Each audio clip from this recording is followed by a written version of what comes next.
repairs to make on these Hoffman gel machines, or 2-gallon steamers, gels, ELGs. So what we actually have here, this is actually a repair that's going through our RMA shop right now.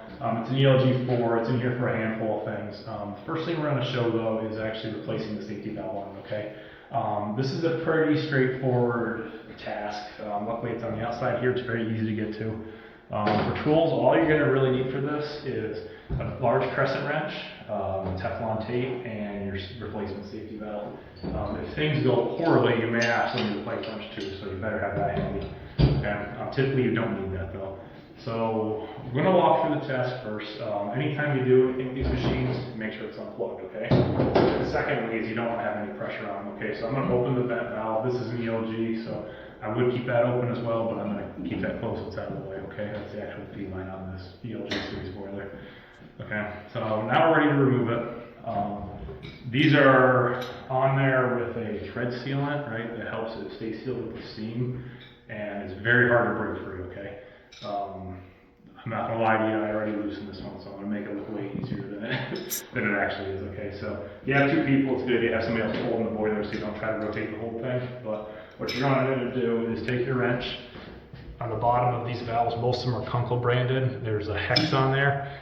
Anytime you're loosening, you want to be moving the crescent wrench in a direction that the fixed jaw is on the back side where you're pushing, okay? So I'm going to rotate it like that. My crescent wrench in there, I'm going to adjust it up tight, and here we go. There, like I said, that one.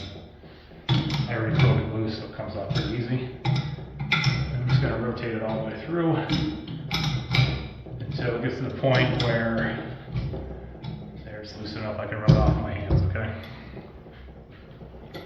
I said the problem with this valve here, this one was opening well before its 100 psi set point, okay? Now, if you get any, you're gonna wanna watch to make sure you don't get any tape or anything down actually into the boiler, okay? There was a little piece there I was able to pull out, so you can take the old valve, you can kind of see how it all works there, so you can set it aside. I have the new valve. Okay, I've already taped this up ahead of time, but if you need to tape it, you take your Teflon tape. The trick I always have is I rotate the part into the threads, okay? So I'm gonna hold it like that, and I'm gonna rotate my part the clockwise direction, as if I'm tightening it, okay? If you have any questions on the Teflon tape, I won't get into too much detail here. There's lots of good videos and references online on how to do that. So you can see I'm gonna wind it into my part. Typically do 3 to 5 wraps on this because it's steam, okay? And then you can cut it off, okay? Now, like I said, mine's already taped, so I'm gonna leave the tape that was on there. Just gonna basically bring it up. You wanna verify all your threads here are clean. You know, if they're not, you can have rags available. We love these shop rags from our rag vendor here. Make sure it's all clean. You're gonna put it back in. You're gonna tighten it down as far as you can get it by hand. That's about it there. Grab your crescent wrench. Get it the same way. Tighten it down. Now this is pipe thread, so there's not really torque specifications for it. I mean there is, but they're really hard to manage, especially when you have a wrench, an opening wrench instead of a ratchet. You basically want to, this is 1/2 inch pipe, you want to get this as tight as you can get it with a tool like this. Okay.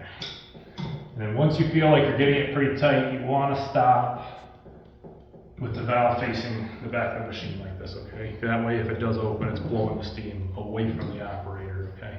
So as tight as you feel you can, you want to, as you're approaching that last turn, be mindful of how tight you're going with the wrench, okay? Because you need to stop it facing backwards. Pipe threads don't really like to be loosened again, to get it clocked correctly. If you do have to go ahead and loosen it to get it facing the right direction, take it all the way out, retape the threads, and then go in again, okay? So at that point there, this boiler is ready to go back into service. So you want to turn it on, test it, make sure nobody's around. You're going to want to verify there's no steam leaking from the threads here. If it is, you're going to have to shut it down, drain it, vent it, and of course retape it, redo it. If it's leaking there, like I said, it's probably either you didn't use enough Teflon tape, might use too much Teflon tape, or just wasn't tight enough. Okay.